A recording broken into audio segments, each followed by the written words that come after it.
estar abrindo as Bíblias em Tiago.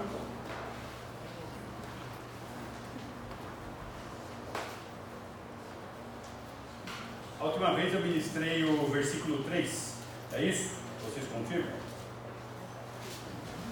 Sim. Hoje é o 4.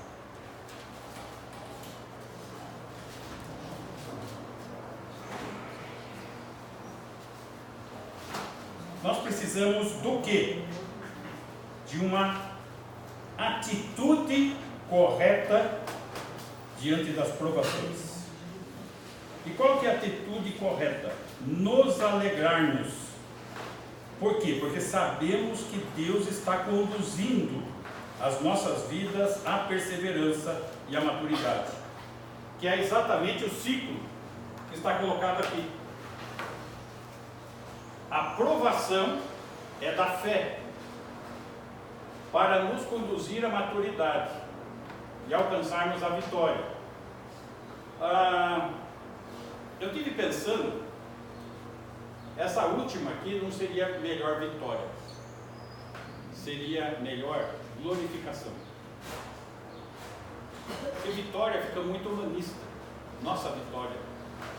Agora nosso dia tem que ser para a glória de Cristo. Tá? Então, o melhor aqui seria glorificação. Então vamos já corrigir isso.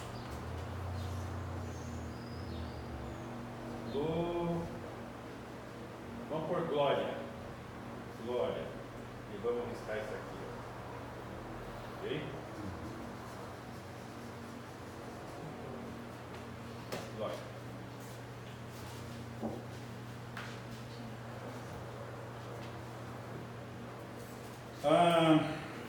1,4. Ora, a perseverança deve ter ação completa, para que sejais perfeitos e íntegros, em nada deficientes. Aqui nós temos uma correlação com o Sermão da Montanha. Sermão da Montanha, Mateus capítulo 5, versículo 48. Sede vós perfeitos, como perfeito é vosso Pai Celeste. Sede vós perfeitos, como perfeito é vosso Pai Celeste. Perfeição. Agora,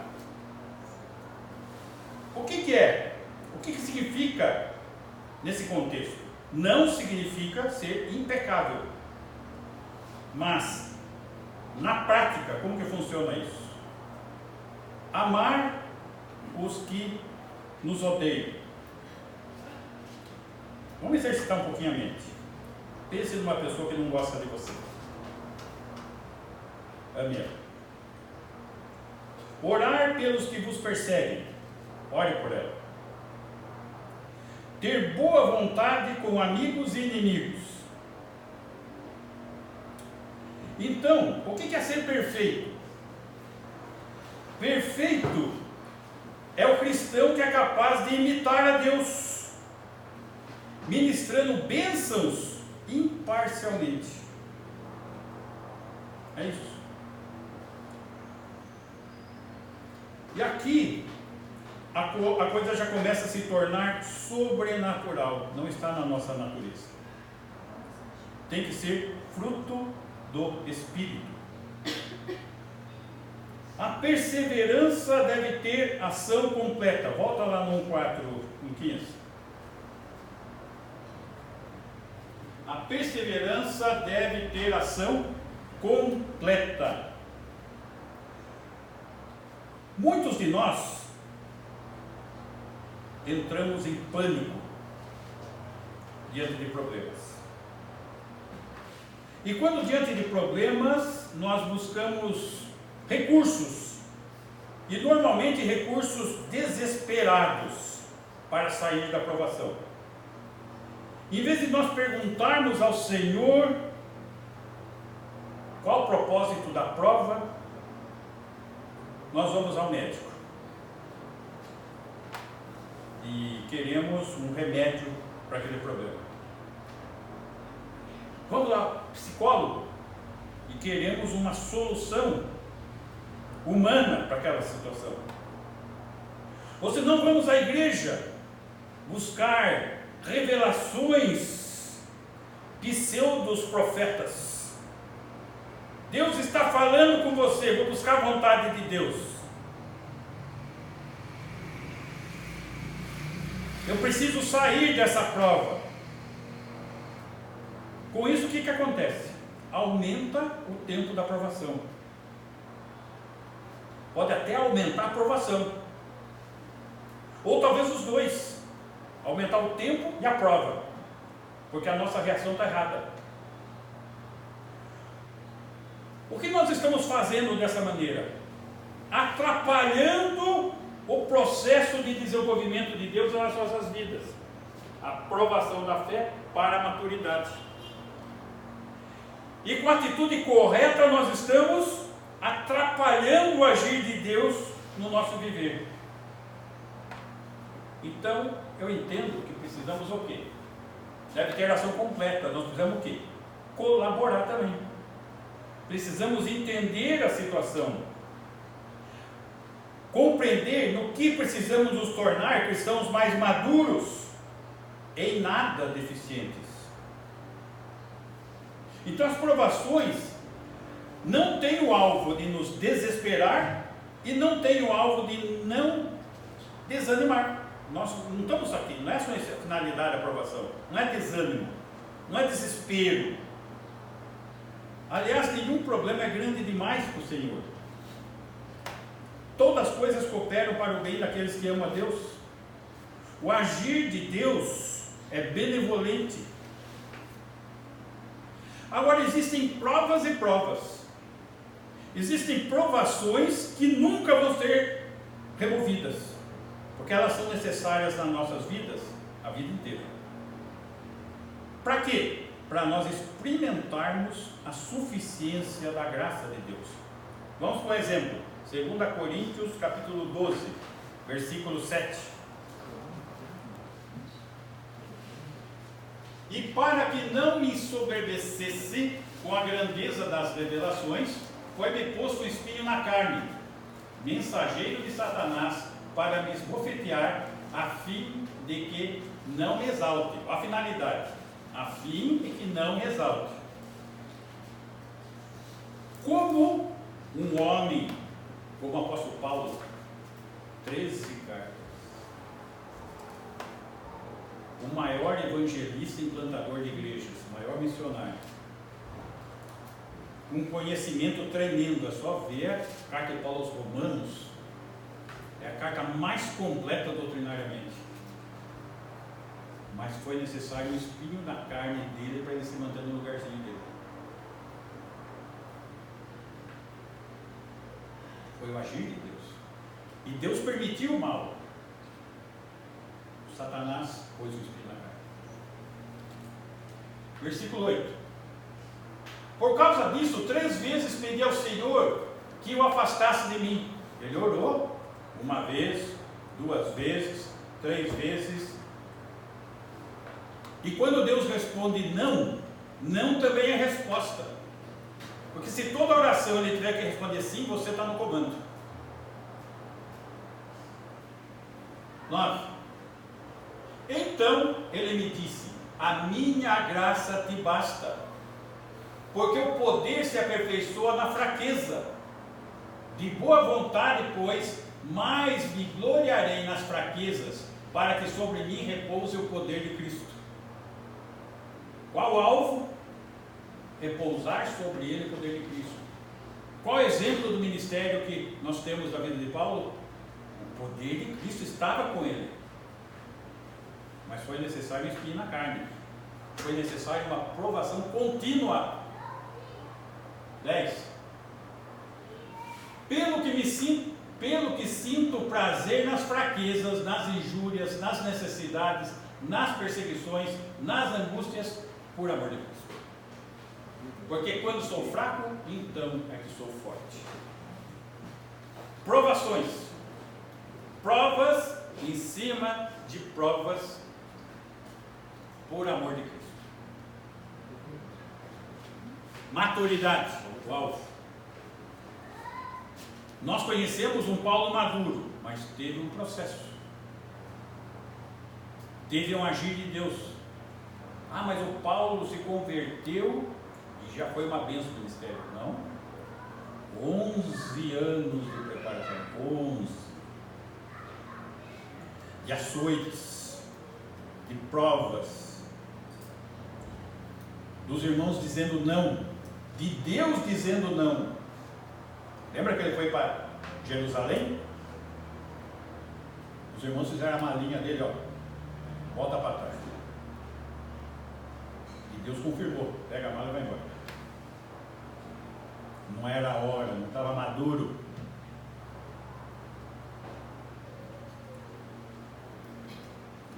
Fanny Crosby é uma escritora de hinos. Ela ficou cega logo após nascer, aos 8 anos de idade.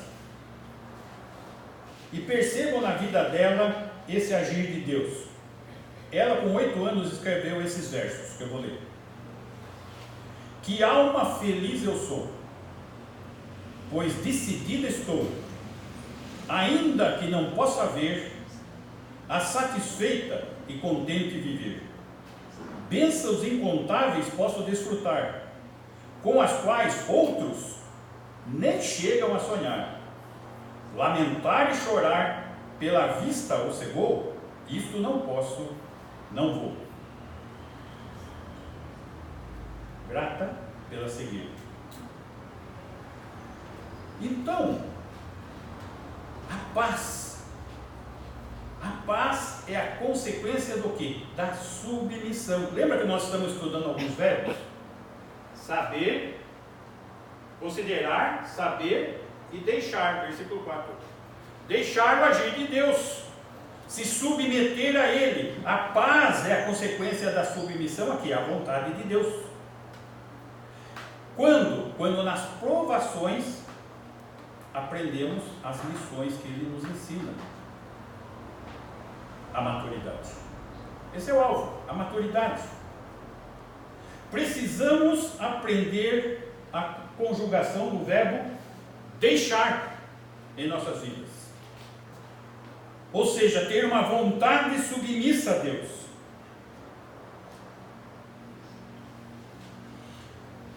Muitas vezes desejamos que Deus edifique o nosso caráter, mas Ele não vai edificar o nosso caráter sem a nossa cooperação. Precisamos fazer parte desse processo. Então, quando vem a prova, nós não devemos resistir à prova, mas devemos nos render à prova.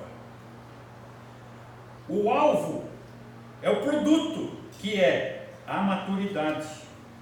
Versículo 4, volta lá de novo. 1:4. Ora, perseverança da abnegação completa, para que sejais perfeitos e íntegros, em nada deficientes. Esse é o alvo. Deus não quer filhos bebês a vida inteira. Ele não quer adolescentes sempre. Nós que somos pais, conhecemos todas essas fases, né? A fase de criança, a fase de adolescente, e tem algumas fases que a gente torce que passe logo. Agora, espiritualmente, não será que é a mesma coisa? Será que nós vamos ser bebês espirituais a vida inteira? Adolescentes espirituais? Quando eu penso em adolescente, eu penso naquela energia, aquele fervor inconsequente. E eu acho que as igrejas estão se desenvolvendo, estão adquirindo uma organização muito interessante. Estão organizando as igrejas de crianças e as igrejas de adolescentes. Bem organizados. E você olha o produto que estão produzindo diante da palavra de Deus, é criancice e falta de responsabilidade irreverente de adolescente. Não é esse o alvo, não é esse o propósito, não é esse tipo de igreja, não é esse tipo de crente que nós temos que ser. O alvo é outro. O alvo é duras provas, provações, é uma certeza, provações. Precisamos aprender. Paulo resume 3 obras para a maturidade. Efésios capítulo 2, versículo 8 ao 10. Porque pela graça sois salvos mediante a fé, isso não vem de vós, é dom de Deus, não de obras para que ninguém se glorie, pois somos feitura dele, criados em Cristo Jesus para boas obras, as quais Deus de antemão preparou para que andássemos nelas.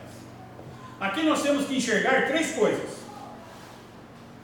A obra de Deus que Deus realiza. Quais são as 3 obras que Ele realiza? Primeiro, a obra que Ele realiza por nós, que é a salvação. Que pela fé cremos que Jesus consumou na cruz. Essa é a primeira obra. A segunda obra é o que Jesus realiza em nós, que é a santificação, construindo um caráter à imagem do seu Filho. Você é salvo? Ótimo. Só que a sua fé precisa ser provada para crescer, para amadurecer. Faz parte do processo do agir de Deus.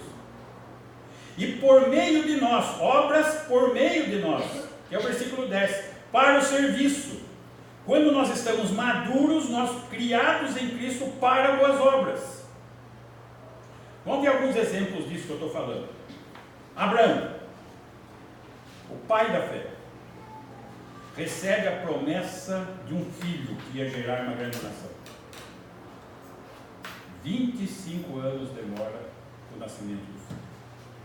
25 anos. José, a gente olha lá no Egito, né? Primeiro-ministro do Egito, só abaixo do faraó, só que não vê que tem 30 anos de provas até subir no trono do Egito. Não é um dia. Dá uma sensação que passou 1 mês, 2 meses, 3 meses, ele já subiu, já está no topo. 30 anos. Moisés, 40 anos pensando que era alguém, 40 anos depois vindo que não era ninguém,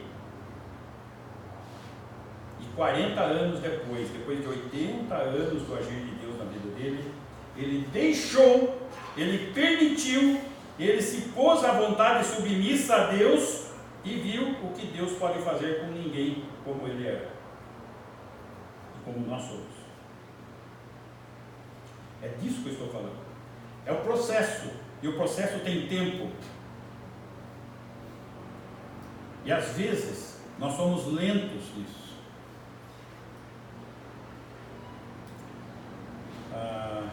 Acho que do pessoal aqui que me conhece mais longo tempo é Marcão. Quantos aqui estão na faixa de 30 anos? A maioria, né? Olha só. 30 anos, eu nem falava. Se me pusesse aqui na frente, acho que eu desmaiava. Agora estou com 60. 30 anos depois já estou conseguindo falar. Cantei ontem também. Só sei uma música, mas é. Ai, ai. É dessa maneira.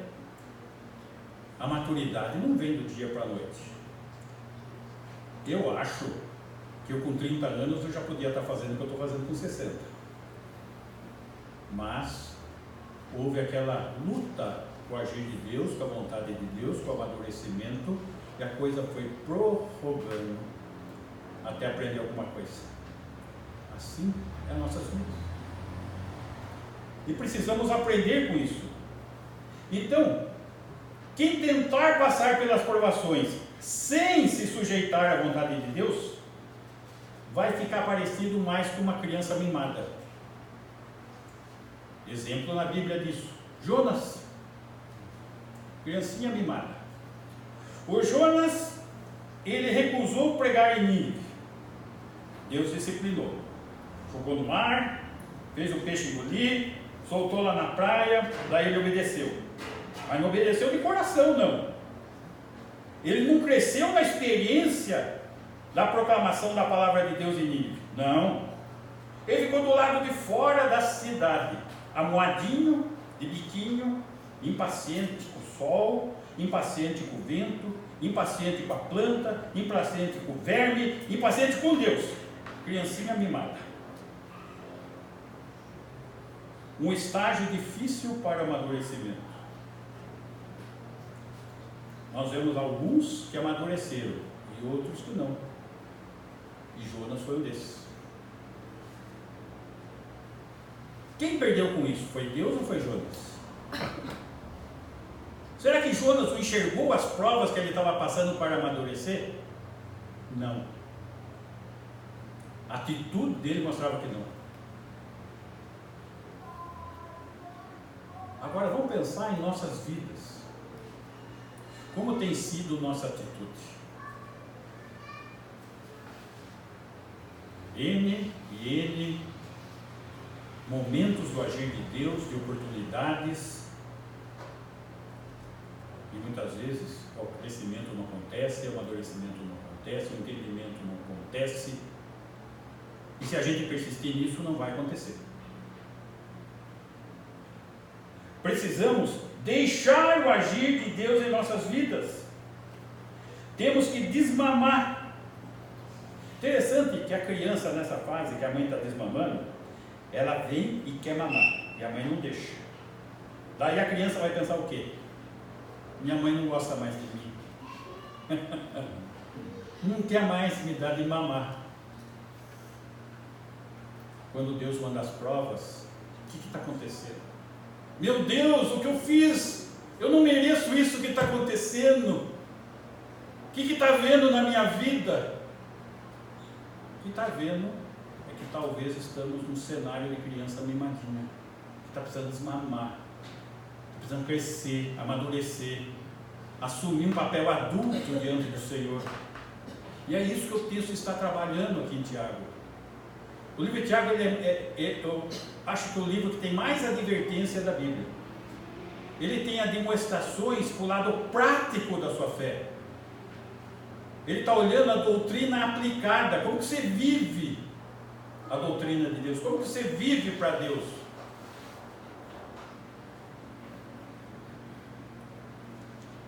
E muitas vezes Deus tem que agir e desmamar seus filhinhos, tirar seus brinquedinhos infantis e tirar suas atitudes imaturas. Até aqui nós vimos 3 verbos. Considerar. Nós temos que considerar, que é o versículo 2. Bota lá no 2. 1, 2. Meus irmãos, tende por motivo de toda alegria ao passardes por várias provações. O que eu preciso considerar? A minha atitude tem que mudar, tem que ter uma atitude alegre. Não ficar de biquinho como Jonas. A prova é para o meu crescimento. Daí nós chegamos diante do versículo 3, o saber. Sabendo que a aprovação da vossa fé, uma vez confirmada, produz perseverança. Então eu preciso saber que a aprovação é da minha fé, para o meu crescimento. Entenda isso. E demora. E como é difícil passar em prova. Quantas provas. Mas é para a nossa maturidade que elas acontecem. Provas. Então precisamos aprender a conjugar esses verbos. Considerar nossa atitude, uma atitude alegre diante de Deus. Saber, ou seja, ter uma mente esclarecida. A prova é para o meu crescimento. Saiba disso. E o versículo 4 hoje. Deixar. Ora, a perseverança deve ter ação completa para que sejais perfeitos e íntegros e nada deficientes. deixar uma vontade submissa a Deus. Você quer crescer? Você quer ser servo? Você quer servir? Você quer exercitar os seus dons? Só que tem que aprender a conjugação desses verbos antes. Tem que viver essa situação para poder servir, para poder ser útil, para poder glorificar a Deus com sua vida.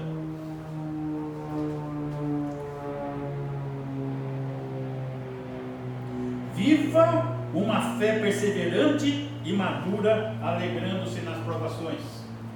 Viva uma fé perseverante e madura, alegrando-se nas provações. Esse é o tema do livro. É isso que nós temos que aprender com o ensinamento que Tiago está ministrando na igreja primitiva.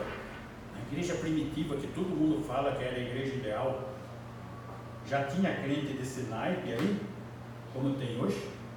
Opa. Por quê? Porque lá na igreja primitiva as pessoas nasciam de novo, tinham que crescer, amadurecer para produzir glória ao nome de Deus. E isso é na igreja primitiva, é na igreja hoje, é em qualquer hora, e é para todo aquele que crê, é para a minha e para a sua vida também. Viva uma fé perseverante e madura, alegrando-se nas provações, que é para o nosso bem.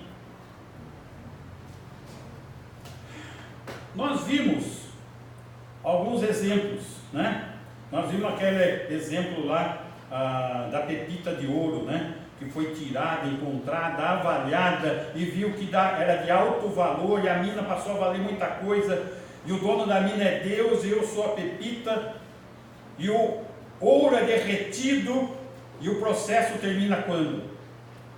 Quando aquele metal derrete, vai tirando as suas escórias, limpando, até produzir a imagem daquele que está trabalhando.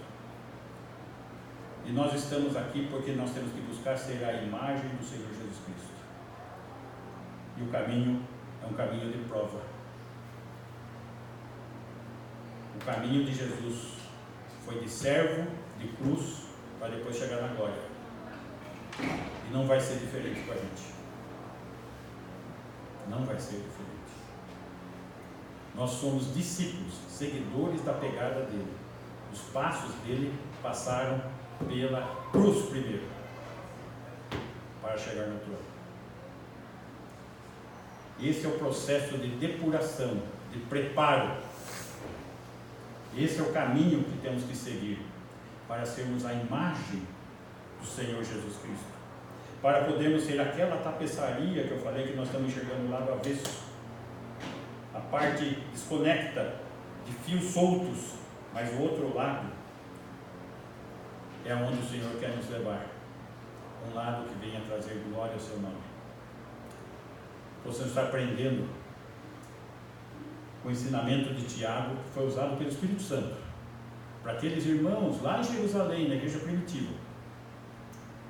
Ensino válido para nós hoje, a igreja contemporânea. E se for começar a alinhavar os defeitos e as correções dessa igreja contemporânea, é uma igreja cheia de criancinhas mimadas e adolescentes de biquíni. Precisamos mudar essa situação. Amém?